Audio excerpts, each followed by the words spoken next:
Okay, so like we're talking about the things that we're going to do and what we're going to bring to the table, and yes, and as SHOT Show. As it gets closer and closer, I am having massive anxiety and massive nerves for this range day.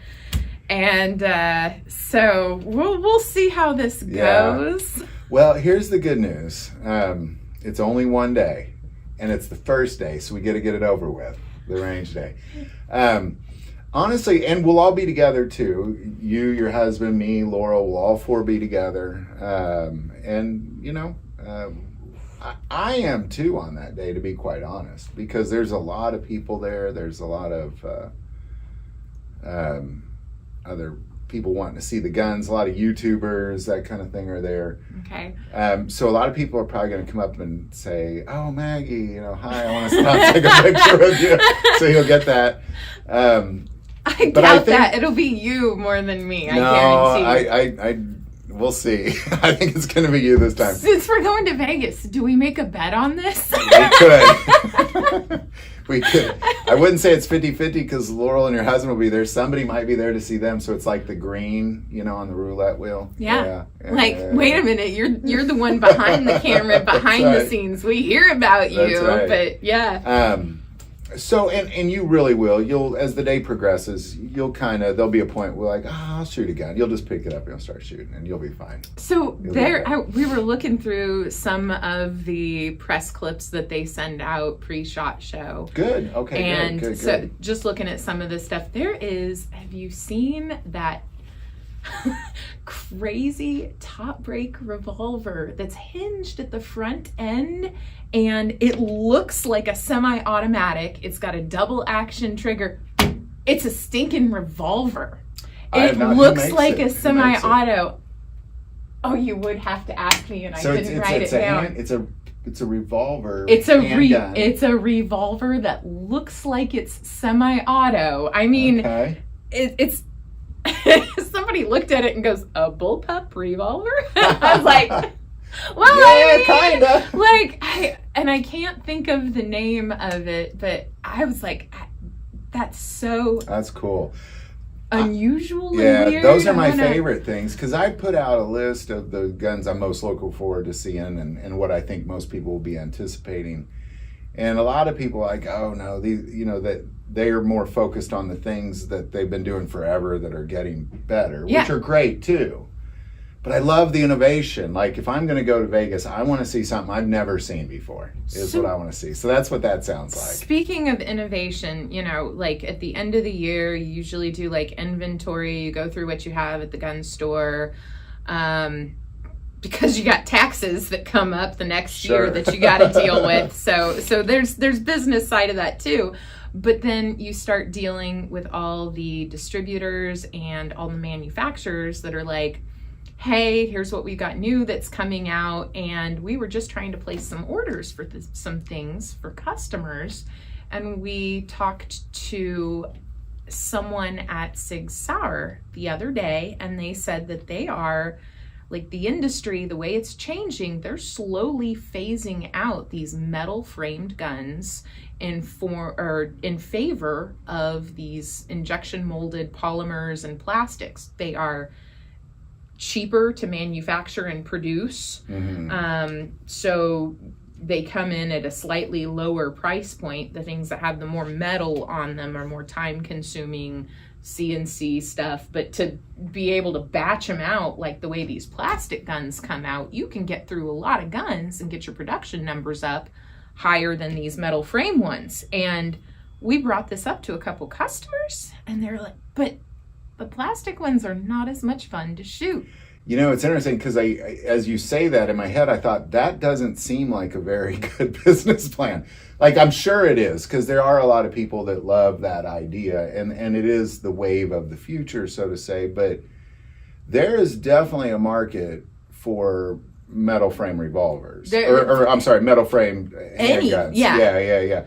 There definitely is, and that's why Smith & Wesson is doing metal frame. Colt's coming out with their Snake series again. I mean, you've got all of these guns. Well, and even revolver. Yeah, I don't think people all I don't. Certainly, all people don't want to go to the advancements of the plastic gun. No, but a lot of people do. But a lot of people don't. We brought it up here before. Tried, tested, and true. There is that Glock dependability that they've got going on with the plastic gun that'll go through dang near everything except those house fires where they turn into melted puddles of blech with little metal parts sticking out.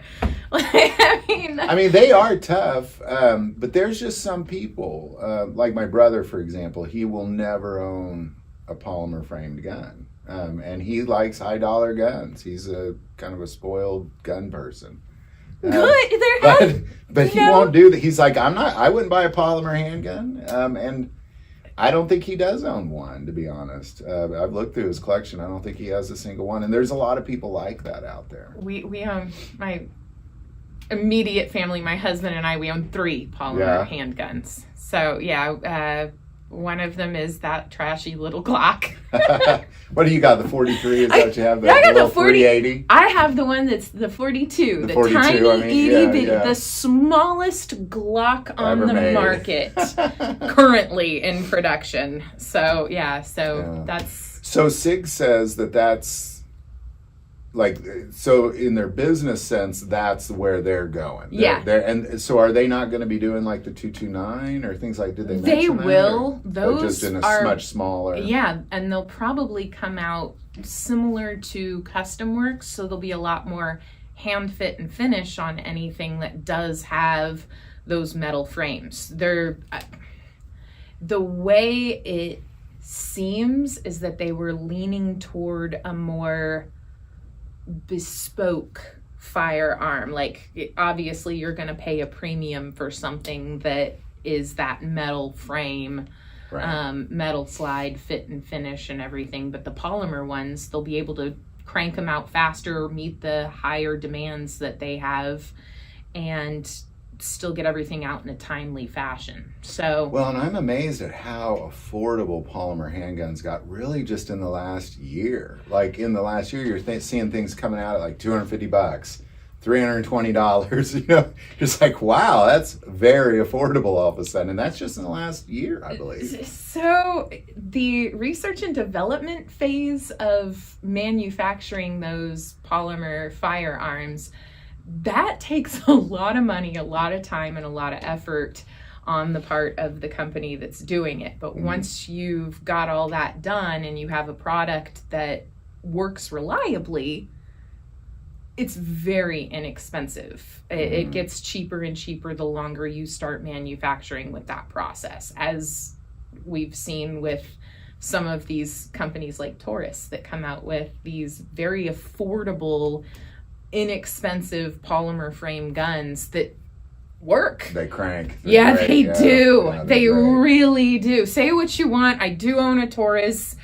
I've seen people do horrible things to those guns, and they still just keep on going.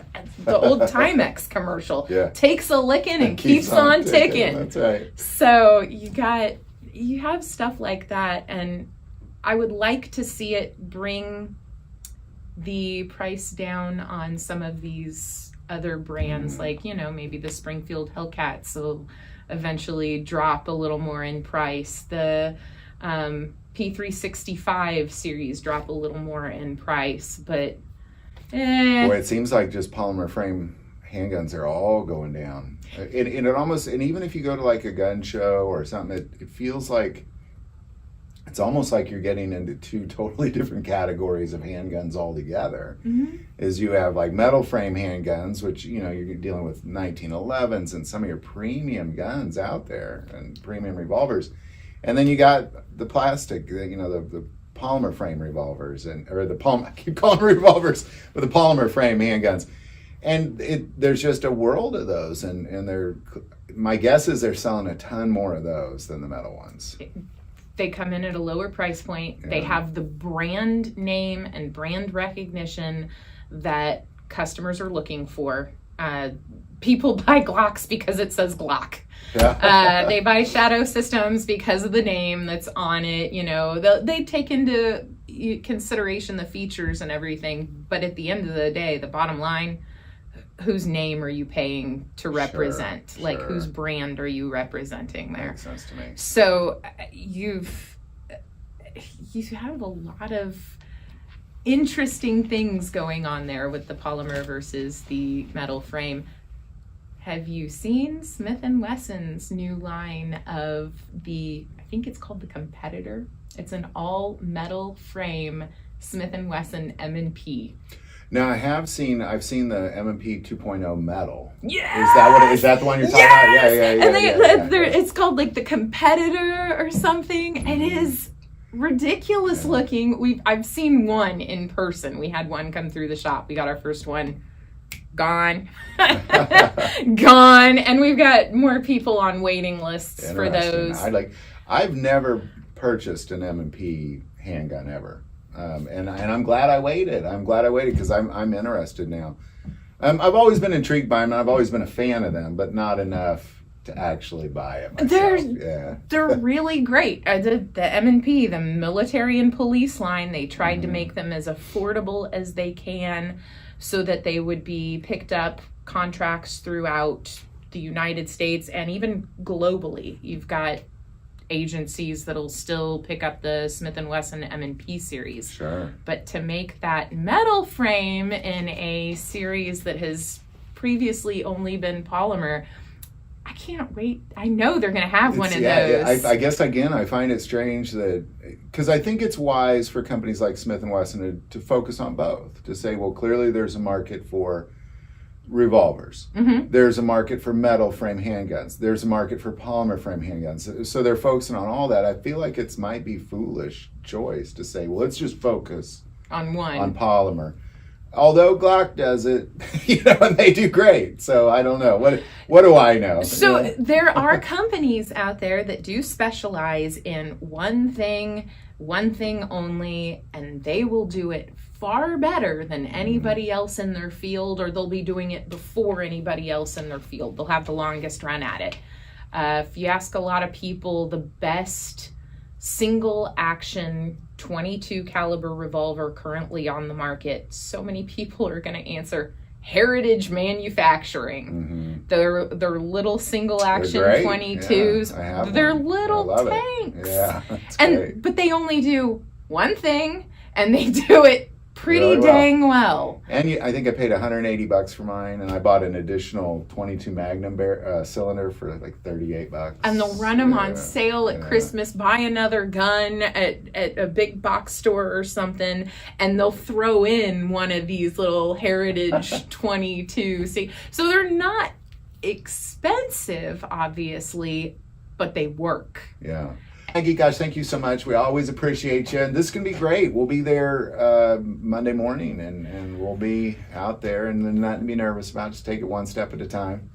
You're going to do great. It's going to be fantastic. Massive anxiety. I know if I feel this way, I know there are other people out there who get massive anxiety around firearms. So you're not alone. I know I'm not alone. This is going to be a great experience for all of us. And it will be the four of us, and Laurel's in that same boat. She is always nervous for this as well. So it's going to be great. It's going to be great.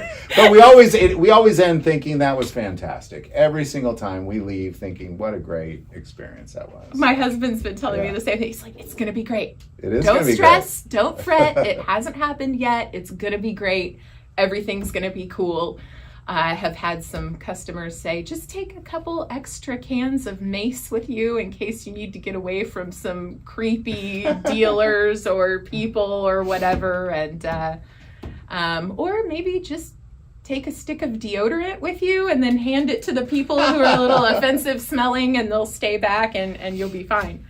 My first SHOT Show, I have no idea what to expect. It's not as bad. And remember, the gun industry people it's one of the nicest industries in the world, and that's going to be your only experience. So, that is true. Where else would you find an industry where people are willing to share deodorant? That's right. That's right.